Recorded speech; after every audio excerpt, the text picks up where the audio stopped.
Just got through doing putting a fresh camo job on my 18-inch SPR build, I guess you'd call it. And,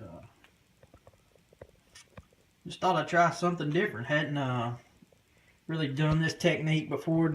I kind of done a hybrid mixture between adding in a little bit of the netting, I guess you'd call it, or some people may call it kind of like the Crib Tech pattern or whatever. But I just added it in very subtle at first, and then went back and added in some stripes, darker stripes, and then went and tried to do contrast of darker and lighter colors using the sponge method. I think it turned out okay. It's a little bit different. For sure it was a little bit more involved, but not bad. I'll try to get this dude spin around here for you. Check this side out, and try to get different gradients of color added into it. And if you notice, like on some of this, like striping it with the brown and then going back in it with the khaki with the sponge and dabbing it to give the look. Because sometimes with sponging, the first few times I tried this on some other stuff, just playing around, I didn't really like it. It kind of, I think I done too much, and I believe that you have to have these kind of stripes going in it to add your color in, and then kind of once you get to going with it, you can kind of mix it around a little bit. But I try to alternate where it was light, put darker colors in it, maybe add like in here, like if there's a lighter section, maybe put a dab of brown in it, and I'll put a little green in there with it. But really only use like three different colors in it. I used like it was just a flat khaki. I used a dark forest green, I believe is what it was called on the can, and then just a flat brown. And didn't add any black. I don't like to add black just because in nature everything is usually not black at all. It stands out like a sore thumb. I think you can use it, but it had to be very sparingly used, and that, to me, the brown I think does that for you. It gives you your darker highlights, and in some ways it almost kind of reminds me of almost like a little bit of a natural gear kind of pattern. I really like that camouflage. I think it's good camouflage. You know, a lot of people may not like it because it doesn't look good in the especially if you're hunters. It doesn't look good in the coffee shops after you get through hunting. But for me, I don't care about that. I care about it being effective pattern against, deer, coyotes. I'll be hunting with this and going unseen and blending in. To me, that's what matters, not a fashion statement at all. And my gun doesn't look that good, okay. Just like the other side won't match probably this side. Well, nothing in nature, two of anything are never alike in nature. I learned that from a woman that used to do flower arrangements and stuff. She said, you take a look at nature. She had a good point. She said, no two flowers, no two blades of grass or anything are bent or shaped in the same fashion if you truly look at them. And I thought, you know what, she's got a good point. It isn't all the same. It'd be symmetrical. And that's why, to me, this disrupts a lot of the patterns, because you see some people want to do a pattern, or even like with stencil kits even, I've noticed that stencil, that section where it's stenciled will actually stand out, kind of almost like what I got here.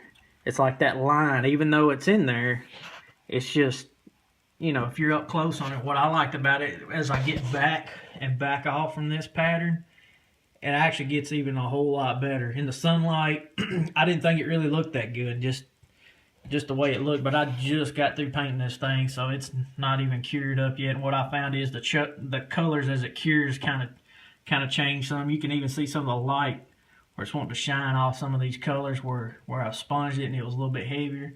As that thing cures, and it'll dull out a little bit on it some. So I just thought I'd share this.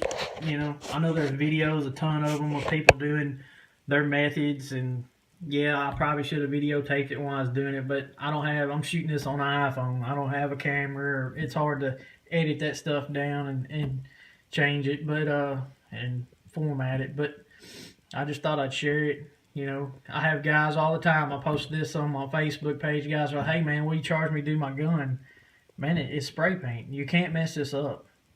My advice to you is try it. If you don't like it, if just like I did, I took a chance on this turning out horrible, and I have had that happen before, and I would just take and just spray it all over. I start out with the khaki because it's easier to go darker than it is to do it the other way. To go dark and then go light, it takes a lot more. And then it's just really, to be honest with you, you use more khaki than you do anything. And you just spray your sponges, or you can put them in like a paper plate and then dab your sponge in it and then add to it.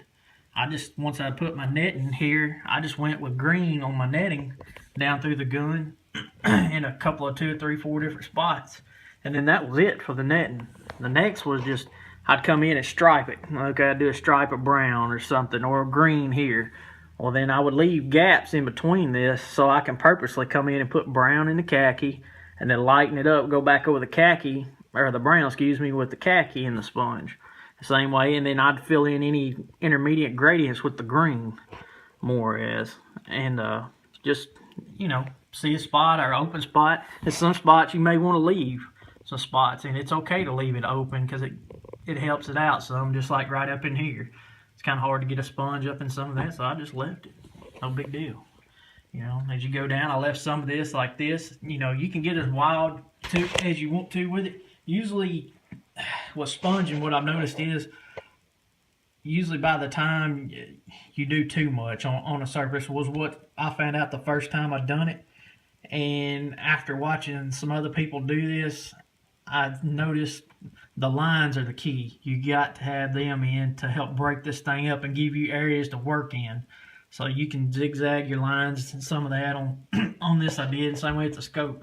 I didn't want to get too crazy with the mesh, so I think I hit it right here and maybe on the back somewhere. Yeah, right there. And then I kind of covered a lot of that up. And then I just left this area here. And what's kind of cool about this too, if you get a little overspray on it, it just adds to the effect. Don't have to worry about it. It's not perfect. This thing's gonna get scuffed, beat up, hunting with it, going out shooting and everything. Gives it character.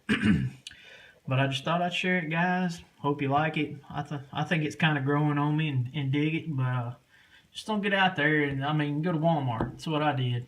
Get your Krylon, your Rust-Oleum, your flat paint colors, and just give it a shot. And make it your own. That's what's cool about it. You can buy have your gun Cerakoted. Cerakoting is a good process. Had guns like that. And, you know, if you're into the military, special forces thing, I got news for you. There's no special forces group in the world that are having their guns Cerakoted. If they're running a gun that is Cerakoted from the factory, guess what they're doing to it once they get it anyways? Rattle cannon it. And usually they don't even get this crazy with it. It's usually just, you know, they're sitting there doing it somewhere, you know, right before they cut off, because their environments are changing, because they're going all over the world, from snow environments to desert to mountainous to urban, you name it, woodlands. So they're constantly have to adapt their weapon systems to that, because a black gun sticks out like a sore thumb. Unless you're law enforcement and that black is more of an intimidating factor, then to me, I like the camo. But, you know, for military and trying to hide in, and I'm a hunter, so that's what I'm worried about. I'm worried about this thing blending in. I don't want this barrel is stainless and shining, and I wanted to cover it up, you know. This is the first rifle I've ever actually built 100%. I built several lowers, but I've never built a complete upper. It's a, what is this thing? Aero Precision. Their Gen 2 upper and lower, I believe is what it is. It has the tension set screwed. You can take the slop out of the upper. That's a pretty cool thing. I actually just run up on this. I've run PRSs on some other guns. They're super heavy. The new ones are supposed to be a lot lighter, but I'm not paying another 250, 60 bucks to get lighter. So I just went with the MOE. I like the fix for running a magnified optic. The gun's got a BCM 18-inch. It's their SAMR, I believe it's their USMC SAMR 5.56 NATO national match, 1-8 twist. Everything pretty much BCM, their key mod rail, BCM, the gas tube and gas block, and then usually I run a BCM bolt carrier group in it, and then I run a Geisley Super Dynamic Enhanced straight trigger. I really like that trigger for precision work. It's a good trigger. BCM grip, charter handle. I just kind of try to keep with that BCM thing. That might be a mag pull, I think. Whatever you call it. A bad lever, and then trigger guard without getting too geeked out on it. I run an Atlas on this and several other of my other guns. I run that on it. Really like that. Run a AAC 5.56 can. I think it's a M4 2000, just in case you're wondering what that is. Night Force 3.5 to 15 by 50.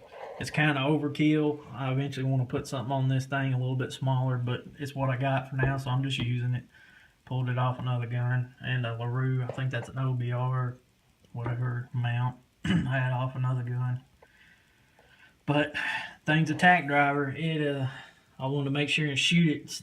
Shoots a 68 grain Hornady match, like sub 3/8 inch groups at 100. I've got some pictures on my phone of groups I went out and shot at 100 with it. It is absolutely very impressive. That 1 1/8 twist, and surprisingly has done really good with cheap junk. What is that, American Eagle tack, whatever it is, the black and red box 55 grain FNJs. It's putting that stuff in like a thumbnail at 100 yards, so it seems to do well with the heavier grain bullets. I've shot some 70 grain Barnes TSX. They all went sub MOA. Just about everything I put through this thing, other than I've shot some 75 grain Wolf through it just to see, and it actually went about 1.25 inches. I couldn't believe it, and but it's super underpowered. And but anyways, guys, hope if you're looking at painting your guns or thinking about trying it, I'd just say try it. Ar15 is the easiest gun in the world to do. Slap you a mag in it that you don't mind getting painted. Tape the end of your barrel up on your muzzle brake. I actually took the bolt carrier group out of this, and just because my dust covers got a little tweaked, I put packing peanuts up in here, the big ones. They work perfect. You can kind of shove and cover off your chamber and in there. And then when you got your mag in there, and I taped up the trigger just because I want to keep that trigger in case I want to put it in something else. And I like to be able to have it just smooth. It's no big deal if you do get paint on it. It's not a biggie. And then, of course, I taped up the optic everywhere and keep everything off the lenses and everything. So it was good to go. But just try it. You know, make it your own. Get creative with it. Change up what you like, what you don't. It's what I like about it, man. Nobody else's gun will look like mine. As hard as they want to try, they won't do it. Yeah, how you like that homemade sling adapter? I ain't got my flush cuts put in yet, or got them, so took a piece of 550 cord, took the guts out, tied a knot, double looped it back up on itself, and hooked my sling into it, and then I've got a QD on the other side up front. It works good on AK too. Just a little tip there for you. But anyways, we'll see you guys next video.